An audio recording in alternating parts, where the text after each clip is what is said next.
Get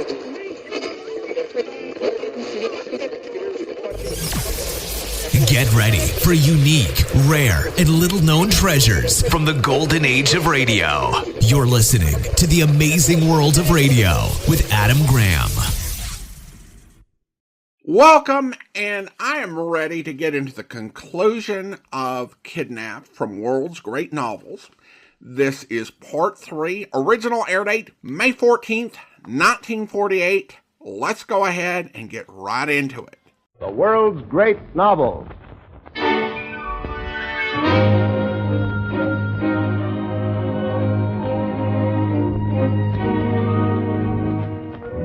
The National Broadcasting Company presents the third and final episode in its dramatization of Robert Louis Stevenson's great story of the adventures of David Balfour, Kidnapped.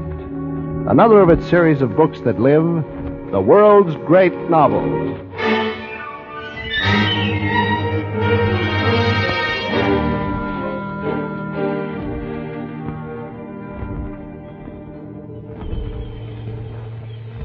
Rain. It was falling in torrents. My clothes had not been dry since the Covenant struck the reef and the tide race flung me on this barren isle. In my pocket, my finger touched the silver button Alan had cut me from his fine French coat. Had my Jacobite friend been drowned in the wreck? And what of my kidnappers, the crew we two had fought aboard the ship? My head swam with my loneliness. I thought of the fishermen who'd passed my island, and my heart burned. Why had they refused all my heed shots for cry? Some had even laughed. If only I'd learned to swim. A narrow channel separated me from the Scottish mainland, and the fine estate of which, as I now knew, I was the rightful owner and laird. Yet, here was I, hungry, and for 2 days now, not even a fisherman had passed by, until... A boat! A passing boat! Ahoy there! Help! Don't pass me by!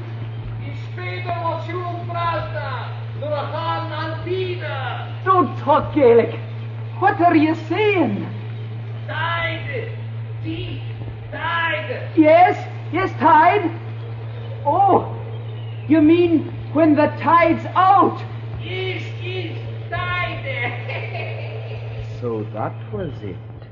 I could wade to the mainland in low tide, wade to safety and food to eat and dry clothes and my rich inheritance. Just wade.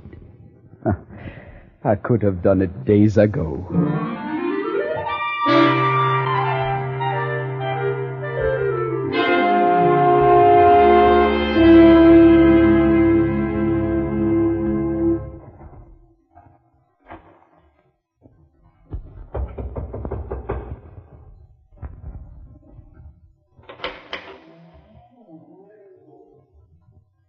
Good day to you, friend. Good day. Do you know aught of the ship that's wrecked out yonder? Aye. Have you seen any of the crew? They broke bread in my house 3 days agone. Then all were saved? Aye. Thank the Lord. One was dressed like a gentleman, yes? Well, the first, the one that came alone, wore breeks and stockings. What? But you must be the lad with the silver button. Why, yes, of course. Oh, here, look. Why did you not say? I couldn't be sure you were of the honest party. Why, yes, Alan Brechk. Stewart is my... Hush, man. My name's... But the gentleman we both ken left a word for you. Uh-huh. You're to follow to Appin, by way of Torosay. Aye. Use your button till you come to the Stewart country. Once there, you're to speak to nobody, and avoid all Whigs, Campbells, and English redcoats. Very well. And now, if you'll take a bite to eat, we off.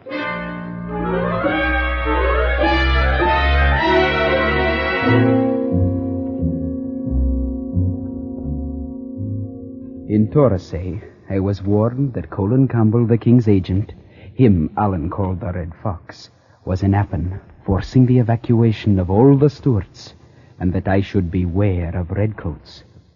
That evening, as I sat to rest beside the road.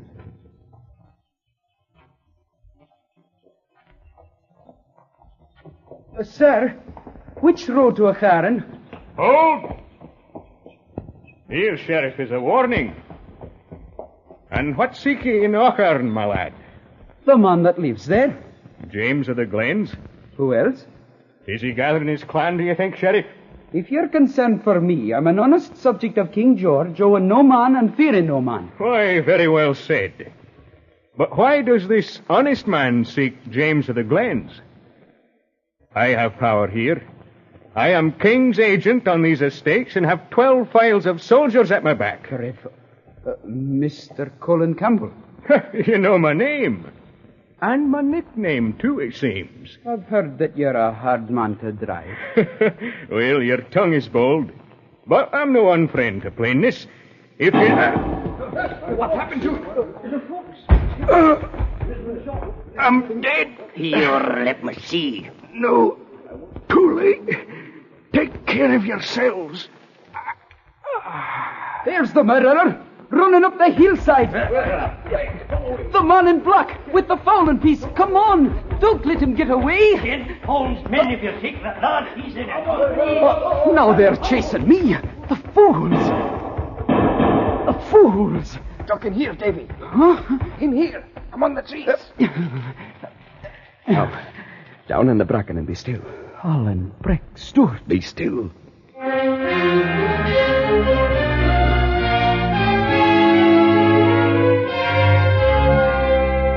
Now, they're all ahead of us. We crawl on our bellies and go back the way you came. Do as I do for your life.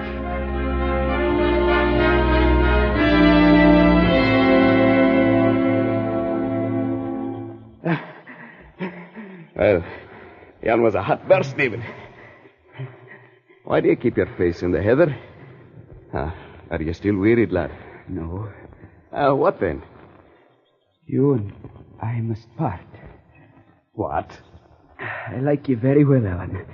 But your ways are not mine. And they're not God's. And so we must part. I'll hardly part from you, David, without some kind of a reason. You ken very well yon Campbell man lies in his blood upon the road. So, you think I had a hand in that?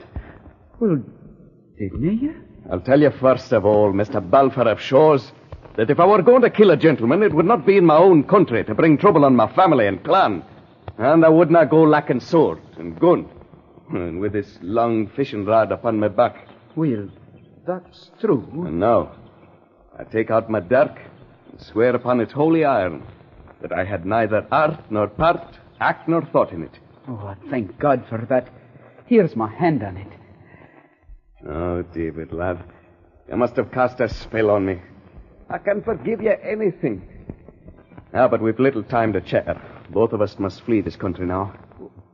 You're a Jacobite and a deserter from the English army, but why me? You're involved in the murder of a king's agent. Oh. All Appin will be set, and everyone obliged to give a good account of himself. Oh, I've no fear of the justice of my country. As if this was your country. And as if you'd be tried here in the country of the Stewarts. Where else? Man, this is a Campbell that's been killed. It'll be tried at Inverara with 15 Campbells in the jury box. And the biggest Campbell of all, and that's the Duke, sitting on the bench. Oh, where would we flee? To the lowlands. To your own country. But mind, you'll have to lie bare and hard and suffer many an empty belly. Your bed shall be the moorcocks, and your life like the hunted deers. And you shall sleep with your hand upon your weapon. But it's take to the heather with me, or else hang. I'll, Davy? I go with you.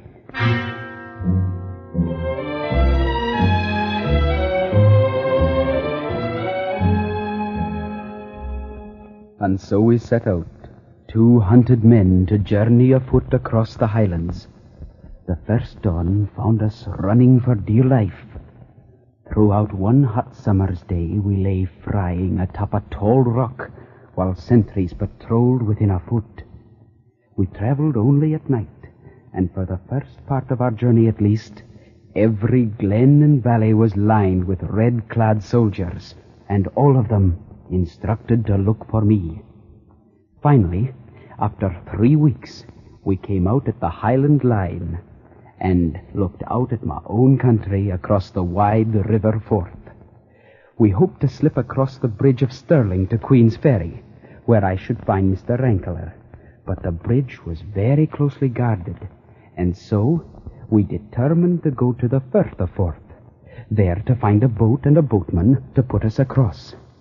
We bought bread at a small inn near the Firth, and later...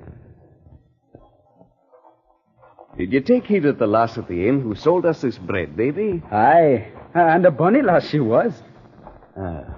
Then we turn back. Well, in the name of all that's wonderful, why so? It might get us that boat. Well, if it were the other way about, it would be liker it. Now, I don't want the lass to fall in love with you. I want her to be sorry for you.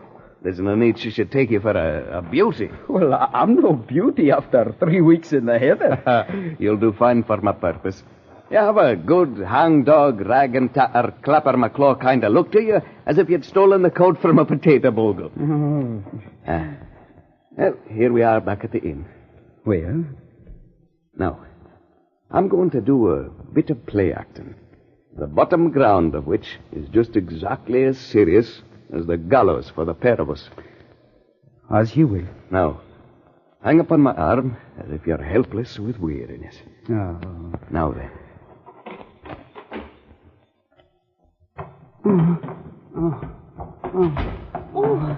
Oh, let me help you to the chair. There. What's wrong with him? Wrong. He's walked more hundreds of miles and he has hairs upon his chin, and slept oftener in wet heather than dry sheets. Wrong, quoth she. He is young for that. Oh, we're young. Here, try to eat some of this bread, lad. He'd be better riding. And where could I get a horse for him? Would you have me steal? You need not tell me. You're gentry. Well, did you ever hear that being gentry put money in people's pockets? No, that's true indeed. Let me be, Alan.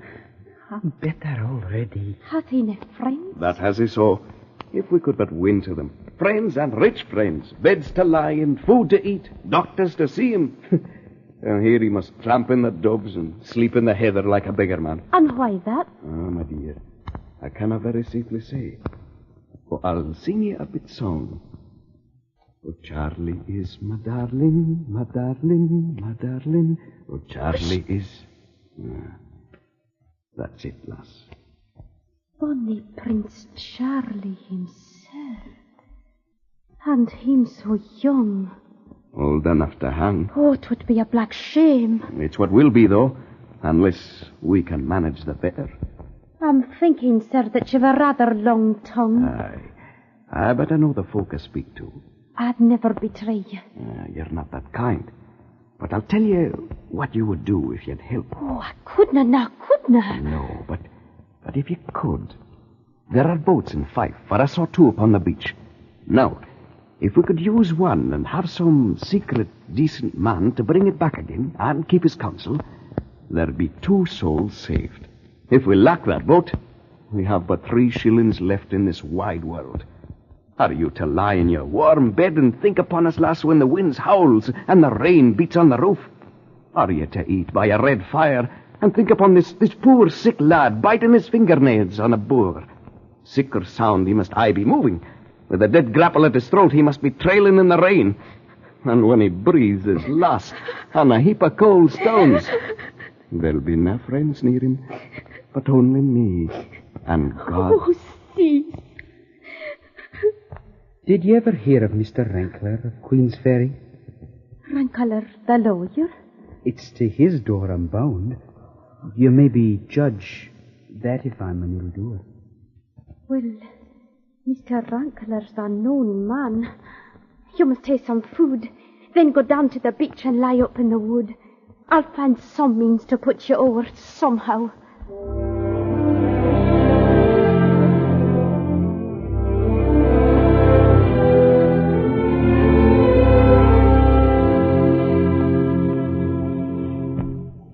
It was very good of you to row us over yourself.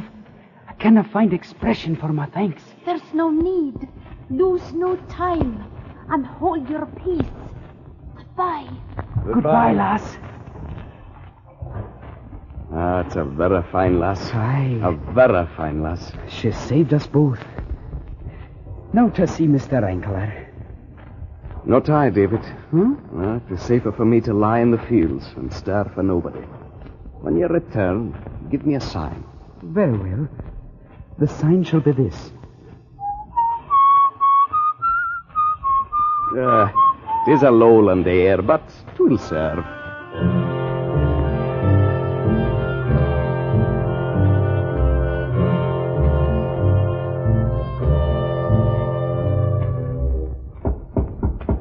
Come in.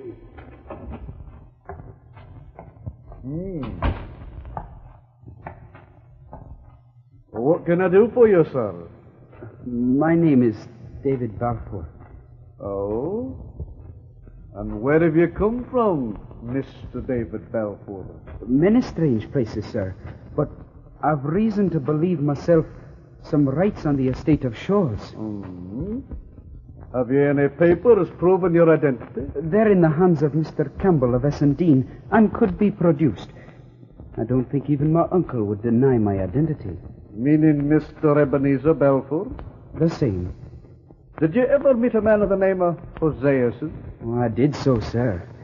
It was him at my uncle's instigation that I was kidnapped and carried to sea. Suffered shipwreck and 100 other hardships. You say you were shipwrecked? Where? South of the Isle of Mull.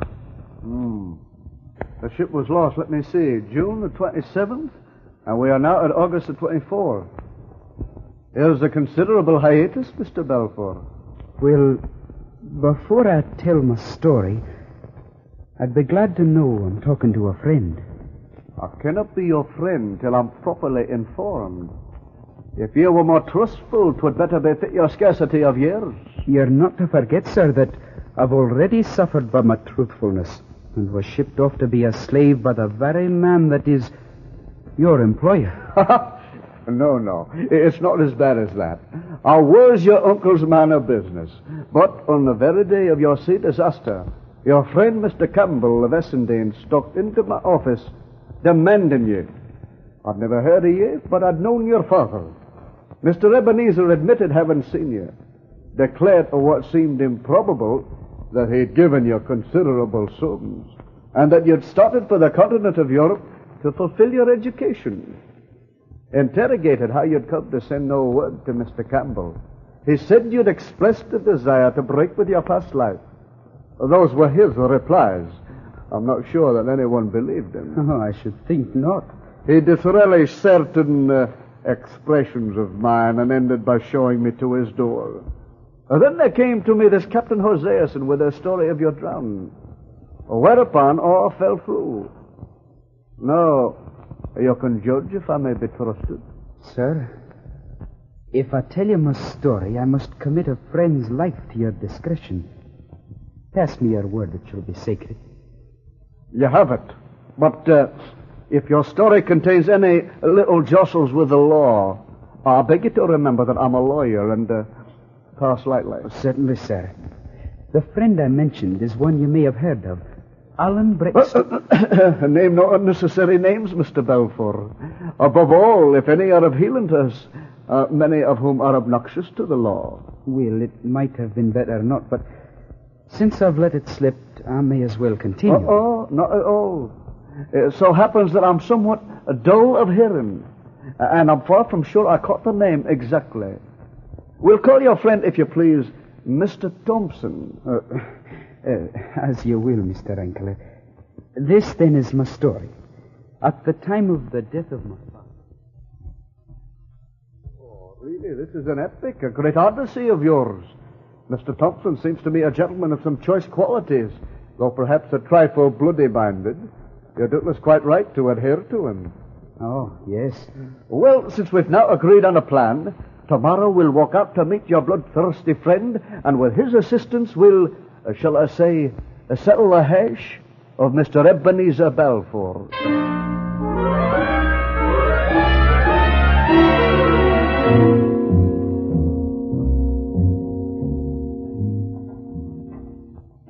So you see, Mr. David, that's the entire story of your uncle.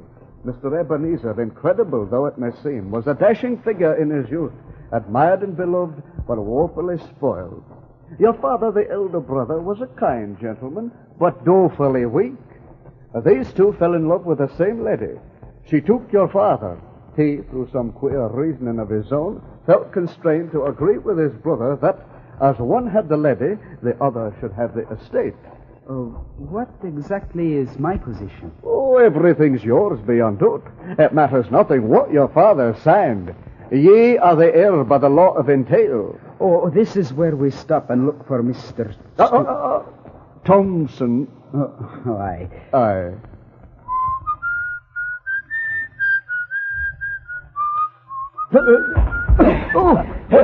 You never thought to look up, Davy. I was watching from the tree above your head. Oh, Ellen. Mr. Enkeler, this is my friend, Mr. Thompson. How'd you do, sir? Alan, please to remember that name.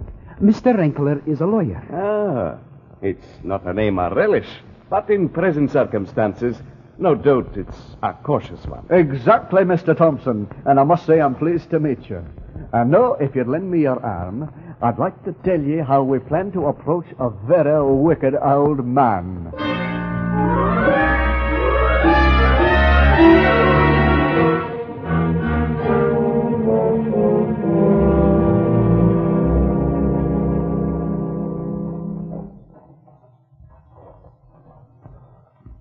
Mr. David and I will remain behind this bush, Mr. Thompson.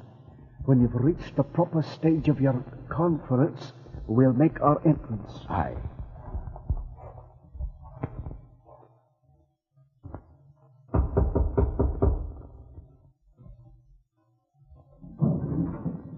This blunderbush is loaded. Is that yourself, Mr. Balfour? Huh? What is this? This is no time and age for decent folk. Who are you? What brings me is more of your affairs than mine. And what is? David. What's that? Shall I give you the rest of the name?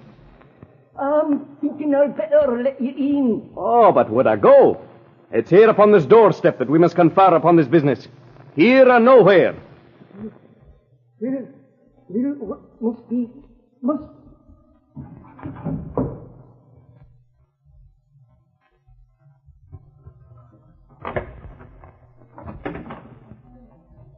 I am a blunderbush. One step nearer, and you're as good as dead. And a very civil speech, to be sure. I'll sit here on the top step. You'll have perceived that I'm a Hieland gentleman. Well, the county of my clan is not very far from Mull, and it seems there was a ship lost in those parts. Next day, a gentleman of my family was seeking wrecked wood for his fire along the sands, when he came upon a lad that was half drowned. Half, did you say? Aye, only half. My friend brought him to and clapped him in a ruined castle, where from that day to this, he has been a great expense to my friends. I'm listening, man.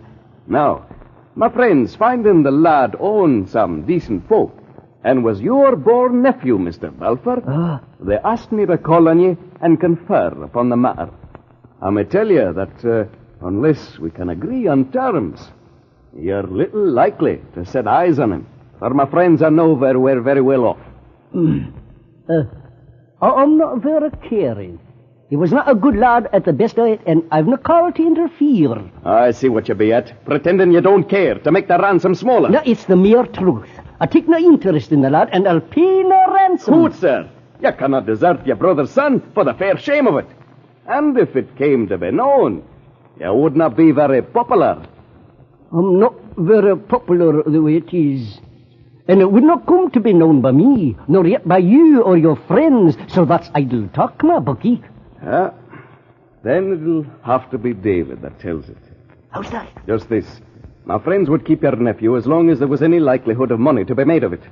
But if not, they'll let him gang where he pleased. Aye, but I'm not very caring about that either. I was thinking that. And what for, why? Why, Mr. Balfour, either you like David and would pay to get him back, or else you've good reasons for not wanting him, and would pay for us to keep him. It seems it's not the first, so it's the second. I do not follow you there. No, well, see here. You didn't want the lad back. Well, what do you want done with him? And how will you pay? Come, sir, I'm no rider to kick my heels at your front door. Either give me a civil answer, or by the top of Glencoe, I'll ram 3 feet of iron through your vitals. Hey, man. Oh, give me a minute, man. What's wrong with you? I ask for nothing but plain dealing. Do you want the lad killed or kept? Oh, man, that's no kind of language. Killed or kept? Keep it. We'll have no bloodshed, if you please. Well, now, that'll be the dearer. Dearer? Would you foul your hands with crime? Good, they're both crime.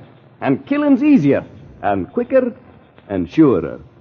Keeping the lad'll be troublesome. I'll keep it, though. I never had nothing to do with anything morally wrong.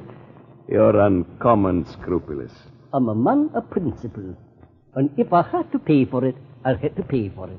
And besides, you forget, the lad's my brother's son. Well. And now, about the price. Before I set a name to it, I'd have to ken some small matters. For instance, how much did you give Hoseason at the first off-go? Hoseason? What for? For kidnapping David. Oh, it's a lie. It's a black lie. He was never kidnapped. He lied in his throat that told you that. He never was. Well, that's no fault of mine, nor yours, nor yet of Hoseason's. If he's a man that can be trusted. What do you mean? Did Hoseason tell you? Why, you done it, old runt. How else would I know? Hoseason and I are partners. What did you pay him? Has he told you himself? That's my concern. Well, I do not care what he said. He lied. The solemn God's truth is I get him £20. But I'll be perfectly honest with you. Besides that, he was to have the selling of the lad in Carolina, which would be as much more, do you see, but not out of my pocket. Thank you, Mr. Thompson. Yeah. That will do excellently well. Oh. Good evening, Mr. Balfour. Good evening, Uncle Evans. Well, Davy.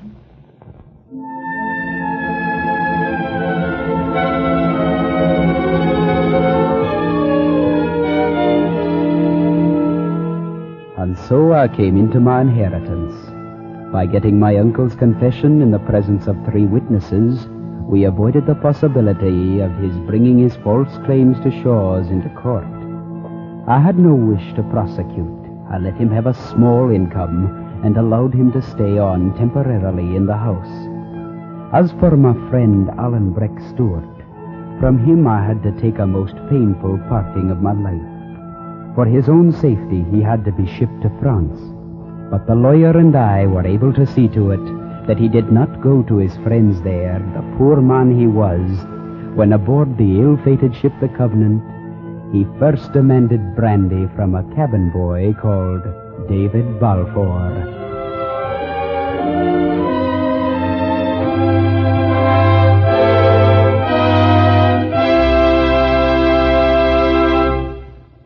Kidnapped by Robert Louis Stevenson is one of the world's great novels brought to you each week by the NBC University of the Air. Listen next week to the first episode of Henry James' novel of 19th century New York, Washington Square. And don't forget that your local public library invites you to make use of its many facilities. To add to your enjoyment of this series, we recommend the Handbook of the World's Great Novels, which you may obtain by sending 25 cents to World's Great Novels, Post Office Box 30, Station J, New York 27, New York. That's Post Office Box 30, Station J, New York 27.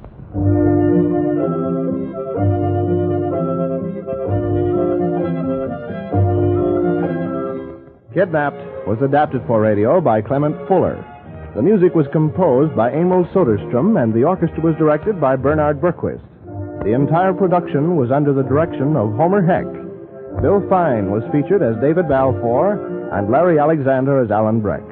Mr. Rankler was played by Jonathan Howell, Uncle Ebenezer by Sherman Marks, The Lass by Geraldine Kay, The Crofter by Charles Mountain, and The Red Fox by Howard Hall. This is John Conrad, and this program came to you from Chicago, and is a presentation of the National Broadcasting Company and its affiliated independent stations. This is NBC, the National Broadcasting Company.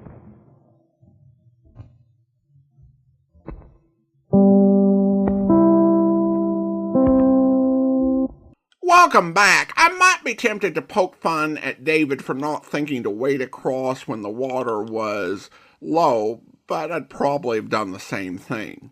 It's rare that an epic adventure novel involving attempted murder, kidnapping, and shenanigans on the high sea, as well as a death-defying journey to the Scottish lowlands, ends with a legal settlement. I mean, lawyers have to love the ending, where the noble hero and his swashbuckling friend turn to a lawyer for legal advice and find a solution to their problems. But I have to say that it does actually make sense. Ebenezer was such a slick creature, he would have kept the whole thing going on in court for years.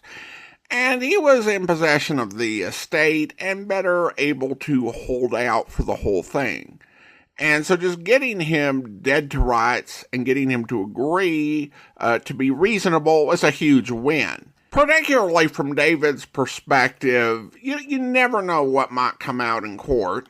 I don't think he was particularly eager to have to give an account of what he had been doing, given the whole misunderstanding with that little murder.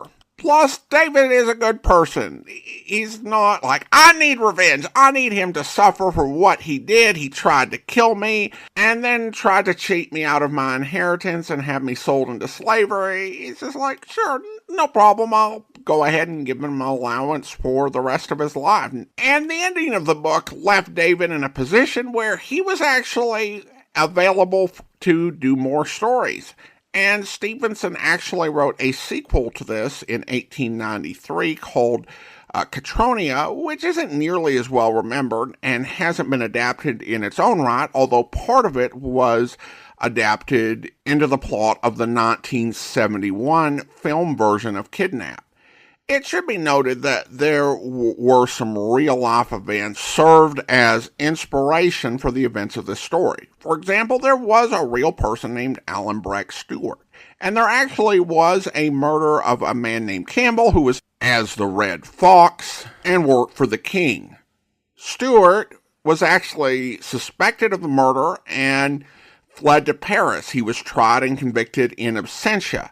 James Stewart of the Glens was effectively tried as an accessory and was convicted on essentially no evidence at all because he was the de facto clan chief and really was more of an attempt by the officials to make an example and punish someone and to avenge it in that way than any real sort of justice. Modern scholarship, as well as the tradition in the Highlands, suggests that Stewart was not the real assassin, and when he was last spotted in the 1780s in Paris, he continued to protest his innocence of the crime. While inspired by history, Kidnap is not meant as a historical document, and Stevenson himself said he was little touched by the need for historical accuracy in writing the book. Regardless, it remains a fine story and an adventure novel that has a little bit more depth to it. And it's really been great being able to listen to this series of the world's great novels. I've been wanting an opportunity to dip into this series, and we got to do this here and then 4 weeks of the Moonstone on the Great Detectives podcast. So I hope you enjoyed it as much as I did. All right, well, now it's time to thank our Patreon supporter of the day, and I want to thank John, Patreon supporter since November 2024, currently supporting the podcast at this Shamus level of $4 or more per month. Thanks so much for your support, John. And that will do it for this week. We will be back next Wednesday with another old-time radio play inspired by the works of Robert Louis Stevenson. In the meantime, send your comments to box13@greatdetectives.net. From Boise, Idaho, this is your host, Adam Graham, signing off.